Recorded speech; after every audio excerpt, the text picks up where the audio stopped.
మీ బట్టలకి సాఫ్టింగ్ ప్రొటెక్షన్ ఇచ్చే సరైన ప్రొడక్ట్ ఎలిమ్ ఫ్యాబ్రిక్ కండిషనర్.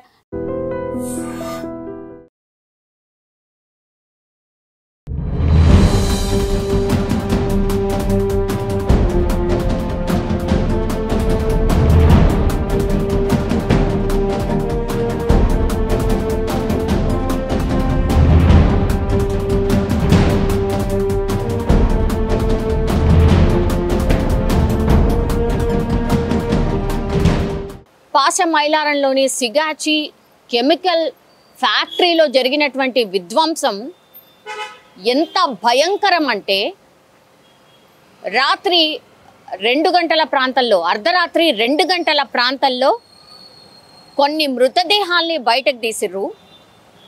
అవి మేము చూపించలేకపోతున్నాం నిజాన్ని చెప్పాలంటే కూడా.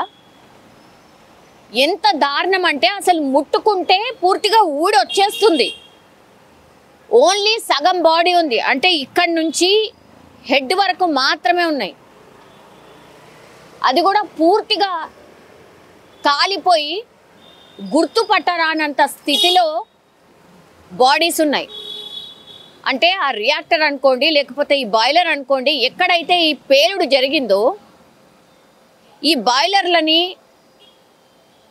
అందులో ఆ వేడిని ఏదైతే కంట్రోల్ చేస్తారో ఈ ఆపరేటర్స్ అనే వాళ్ళు ఎవరైతే ఉంటారో, వాళ్ళు ఎవరైతే అత్యంత దగ్గరగా ఉన్నారో వాళ్ళ మృతదేహాలు నిన్న అర్ధరాత్రి వరకు బయటకు తీసారు. కనీసం ముట్టుకోవడానికి కూడా లేదు. ఓ బెడ్షీట్ తీసుకొచ్చి, ఒక బెడ్షీట్ లోపల మనం పారా అంటాం కదా, మట్టిని ఇట్లా తోడతాం కదా, అట్లాంటి పారా తీసుకొచ్చి ఆ మృతదేహాల్ని ఒక బెడ్షీట్ లోపలికి అంటున్నారు. అంటే మీరు అర్థం చేసుకోండి, ఈ రెస్క్యూ చేసేవాళ్ళు, ఈ రెస్క్యూ ఆపరేషన్లో పాల్గొన్న వాళ్ళు కూడా మా లైఫ్ టైంలో ఇంత భయంకరంగా మృతదేహాలు కాలిపోయి గుర్తుపట్టరానంతగా అట్లాగే అసలు తీయరాని స్థితిలో ఉన్నాయనంటే మేము ఇంతవరకు అసలు ఇట్లాంటి డిజాస్టర్ మన తెలంగాణ రాష్ట్రంలో ఎక్కడ జరగలే, ఎప్పుడు జరగలేదు. ఇది ఫస్ట్ టైం. అసలు బాధ అవుతుంది వాళ్ళని చూసినా.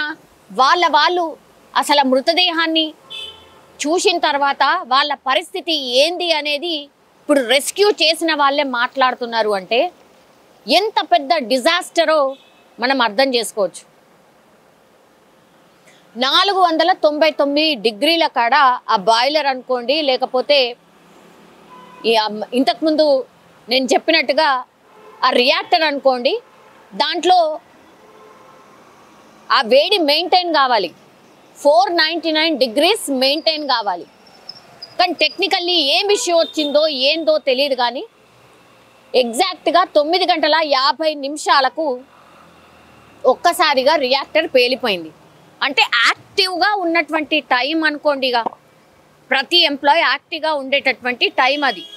మార్నింగ్ షిఫ్ట్ వచ్చిన వాళ్ళు, అట్లాగే జనరల్ షిఫ్ట్ వచ్చిన వాళ్ళు, వాళ్ళందరూ కూడా ఎవరి పనులు వాళ్ళు చేసుకుంటున్నటువంటి టైంలో ఈ సిగాచి ఫ్యాక్టరీలో మొత్తం 4 బిల్డింగ్స్ ఉంటాయి. అసలు 2 బిల్డింగ్స్ అయితే నామరూపాలు లేకుండా అసలు పూర్తిగా అసలు బిల్డింగ్ రూపురేఖలే లేవు. ఈ ఐరన్కి సంబంధించిన రాడ్స్ ఏవైతే ఉంటాయో అవి కూడా మొత్తం వంకర్ అయిపోయి షేప్ అవుట్ అయినాయి. అంటే మీరు అర్థం చేసుకోండి ఎంత పెద్ద పేలుడు. ఆ చుట్టుపక్కల వాళ్ళు ఆ రియాక్టర్ పేలిన తర్వాత 2 కిలోమీటర్ల వరకు భూకంపం వచ్చిందా, ఏమైంది, ఎక్కడైనా ఈ రాళ్ళు పేలుస్తూ ఉంటారు కదా, అది ఎక్కడైనా పెట్టినరా, బాంబ్ బ్లాస్ట్ ఏమైనా జరిగిందా అని భయపడిపోయినరట. భూమి ఇట్లా షేక్ అయింది, అది తెలిసింది. ఆ చుట్టుపక్కల 2 కిలోమీటర్ల వాళ్ళకు కూడా తెలిసింది అని అంటే మీరు ఇమాజిన్ చేసుకోండి. ఇప్పుడు ఆ రియాక్టర్ పేలిన చోట ఎవరైతే ఉన్నారో 5, 10 మందా, 20 మందా, ఆ లెక్క కూడా ఇంకా తెలియదు. ఒకళ్ళేమో 38 మంది చనిపోయినరు అంటున్నారు, ఒకళ్ళేమో 36 మంది అంటున్నారు, ఒకళ్ళేమో 42 మంది అంటున్నారు. అందులో మొత్తం 143 మంది ఉన్నారు అంటున్నారు. హాస్పిటల్లో ట్రీట్మెంట్ చేసుకునే వాళ్ళు 25 నుంచి 30 మంది ఉన్నారు అంటున్నారు. ఇదంతా కామన్గా లెక్క తీసిన తర్వాత తేలింది ఎంత అనంటే ఇంకా 40 నుంచి 50 మంది మిస్సింగ్. నిన్న రాత్రి వరకు కూడా రెస్క్యూ ఆపరేషన్ చేశారు. చాలా సీరియస్గా సిగాచి ఫ్యాక్టరీకి సంబంధించిన ఆ పరిసరాల్లో రెస్క్యూ ఆపరేషన్ చాలా అంటే చాలా ఫాస్ట్గా నడిచింది. కానీ వెదర్ పూర్తిగా మారిపోయింది. భారీ వర్షం పడ్డది నిన్న. సో పూర్తిగా ఆ ఆపరేషన్ని కొన్ని గంటల పాటు నిలిపివేశారు. ఇంకోటి, నిన్న సీఎం రేవంత్ రెడ్డి అక్కడికి కెమికల్ అంటే ఈ సిగాచి ఫ్యాక్టరీ దగ్గరికి వెళ్ళినప్పుడు అక్కడ భద్రతకు సంబంధించి చాలామంది అంటే ఈ అఫీషియల్స్ ఎవరైతే ఉంటారో, సెక్యూరిటీకి సంబంధించిన వాళ్ళు ఎవరైతే ఉంటారో వాళ్ళందరూ వచ్చినప్పుడు ఇంకా డ్రమ్స్లలో ఇంకా కూడా అక్కడ కెమికల్ ఫిల్ అయి ఉంది. ఇంకా కూడా ఒకవైపు మంట మండుతుంది, ఒకవైపు రెస్క్యూ ఆపరేషన్ నడుస్తుంది, ఇంకోవైపు ఏమో డ్రమ్స్లలో ఇంకా కెమికల్స్ అట్లాగే ఉన్నాయని సీఎం రేవంత్ రెడ్డి వస్తున్నాడు కాబట్టి భద్రతా సిబ్బంది గుర్తించి వాటిని తొలగించారు. ఏడున్నాం సార్, అసలు ఏమైతుంది? ఇప్పుడు ఇంకో ఇన్సిడెంట్ జరగదు అన్న ఆస్కారం ఏమన్నా ఉంటుందా? మీరు చెప్పండి ఒకసారి. ఇంకా కెమికల్ అక్కడే ఉన్న టైంలో రెస్క్యూ ఆపరేషన్ చేస్తున్నారు. చిన్న నిప్పురవ్వదాలు ఒక్కసారి అంటుకుంటే అంటే అక్కడ రెస్క్యూ చేసే వాళ్ళు కావచ్చు, అక్కడ మిగతా వాళ్ళు కావచ్చు, వాళ్ళందరిగా అంతేనా? వాళ్ళ పరిస్థితి కూడా అంతేనా? ఇంత ఘోరమా? ఆ రెస్క్యూ ఆపరేషన్ చేయకంటే ముందు, టేకప్ చేయకంటే ముందు అసలు అక్కడ ఇంకేమైనా కెమికల్స్ ఉన్నాయా, వాటిని తొలగించాలా ఫస్ట్, అది కదా చూడాలి. ఈ కంపెనీ వాడు ఎటు పోయిండో తెలియదు, ఇప్పటికీ కూడా మిస్సింగ్. నిన్న సీఎం రేవంత్ రెడ్డి 2 గంటల పాటు అక్కడికి వచ్చి ప్రతి ఒక్క అధికారిని పిలిచి అసలు ఏంది, ఇందులో ఏం నడుస్తుంది ఏంది అన్నప్పుడు, ఇది గుజరాత్ బేస్డ్కి సంబంధించిన ఫార్మసీకి సంబంధించిన ఫ్యాక్టరీ ఇది.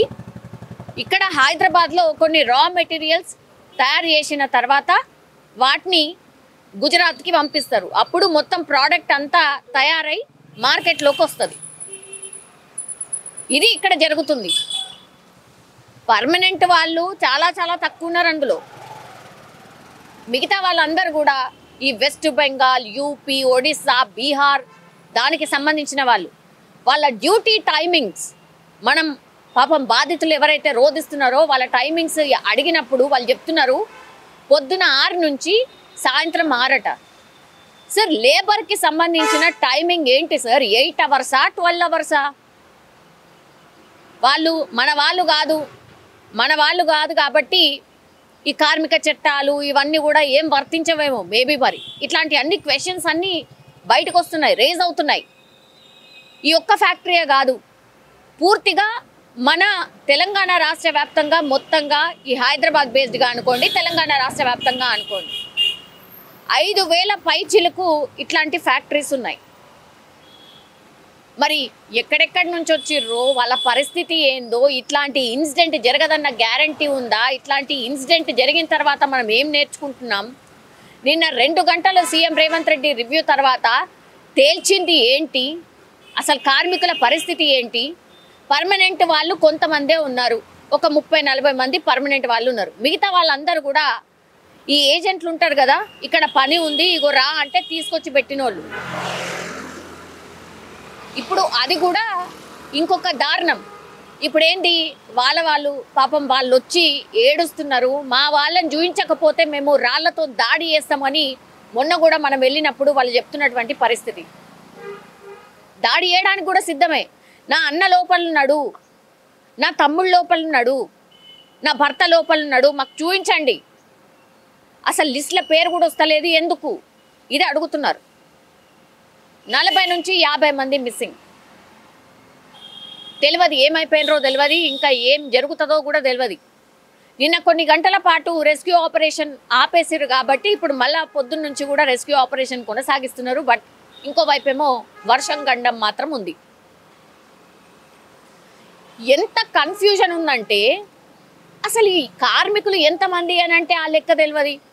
ఇప్పటికీ కూడా ఇంకా కూడా క్వశ్చన్ మార్కే. ఎంతమంది అంటే తెలియదు, అందులో ఎంతమంది ఉన్నారంటే తెలియదు. కొంతమంది పారిపోయినరేమో, ఆ భయంతో వస్తలేరేమో అంటారు. మా వాళ్ళు కనబడతలేరు, మా వాళ్ళ ఇంటికి రాలేదు, మేము హాస్పిటల్ అన్ని సెర్చ్ చేసినాం, ఎవరు కనబడతలేరు అని పాపం వాళ్ళు అంటున్నారు. ఇంత దారుణం అన్నమాట. 2-3 గర్భిణీలు ఉన్నారు, 7 months 6 months వాళ్ళు పాపం మా హస్బెండ్ లోపల ఉండిపోయిండు సార్, మాకు చూపెట్టండి ఏమవుతుందో తెలుస్తలేదు సార్ అని ఏడుస్తుంటే అసలు వాళ్ళకి ఆన్సర్ ఎవరు చెప్పాలా? చాలామంది ఇంకో కామెంట్ ఏం చేస్తున్నారు అని అంటే, అసలు ఫార్మా ఇండస్ట్రీలో జాబ్స్ అంతా చెత్త జాబ్స్ ఇంకోటి లేనే లేవు, పని చాలా ఎక్కువ చేసుకుంటారు కానీ అసలు జీతం చాలా తక్కువ ఇస్తూ ఉంటారు, దయచేసి ఫార్మా వైపు వెళ్ళకండి అని చాలామంది మాట్లాడుతున్న సందర్భం.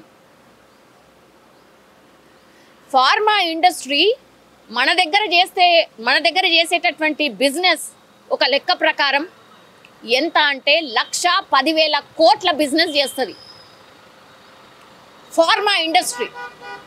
అంటే నేను చెప్తుంది medical shops, so called branded medical shops వాళ్ళు చేసేటటువంటి బిజినెస్ గురించి నేను చెప్తున్నా. 1,10,000 కోట్ల బిజినెస్ ప్రతి సంవత్సరం చేస్తోంది.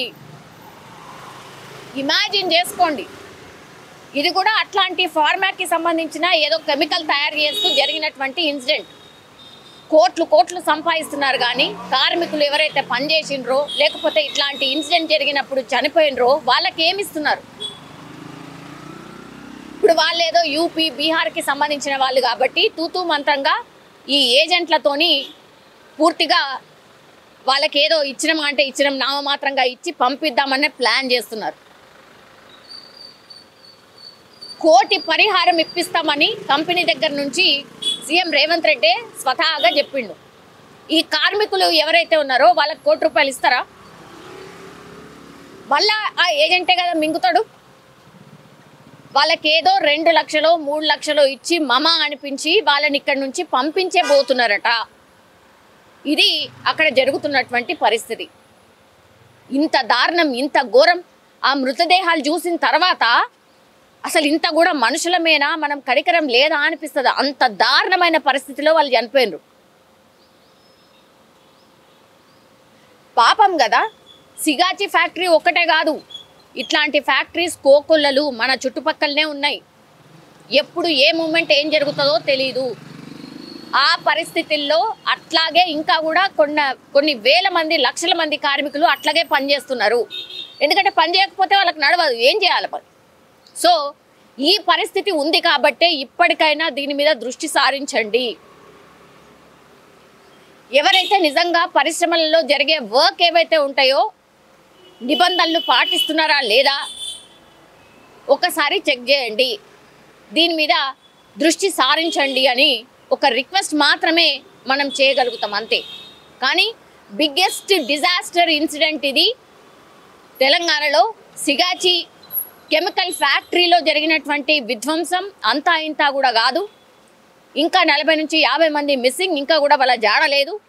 హాస్పిటల్లో కొంతమంది, వాళ్ళ సగం మంది సీరియస్ కండిషన్లోనే ఉన్నారు, బర్నింగ్ ఇంజురీస్తో ఉన్నారు. ఇప్పటికైతే లెక్క తేలింది ఎంత అంటే 38 మంది చనిపోయారు. అందులో ఇంకా ట్రీట్మెంట్ తీసుకుంటున్న వాళ్ళ పరిస్థితి చాలామంది విషమంగా ఉంది, ఏం చెప్పలేనటువంటి సిచ్యువేషన్. ఇంకో న్యూలీ మ్యారీడ్ కపుల్ కూడా, వాళ్ళిద్దరు కూడా 2 నెలల క్రితమే వాళ్ళకి మ్యారేజ్ అయింది, వాళ్ళు 2 నెలల క్రితమే ఈ జాబ్లో జాయిన్ అయినరు, వాళ్ళిద్దరు కూడా చనిపోయారు. ఎంత ఘోరమో ఒక్కసారి ఇమాజిన్ చేసుకోండి. నిజంగా ప్రస్తుతం ఉన్నటువంటి సమాజం దేనికి ప్రయారిటీ ఇస్తుంది? ఆర్థిక సంబంధాల చుట్టూ మాత్రమే తిరుగుతుంది. మళ్ళీ ఎన్నికలంగానే చాలా విరక్తి కలుగుతాం. మంచి అనిపిస్తుంది కదా, లేడీస్ కూడా ఛాలెంజింగ్ జాబ్స్ చేసినప్పుడు చాలా బాగుంటది. ట్రాఫిక్ అసిస్టెంట్స్ గా నియమించిన ట్రాన్స్జెండర్స్ అందరితో సాల్యూట్ చేయించుకుంటున్నారు. ఫుడ్ డెలివరీ ఇవ్వటానికి వెళ్ళినటువంటి డెలివరీ బాయ్ అనిల్ పై కళ్ళ ముందు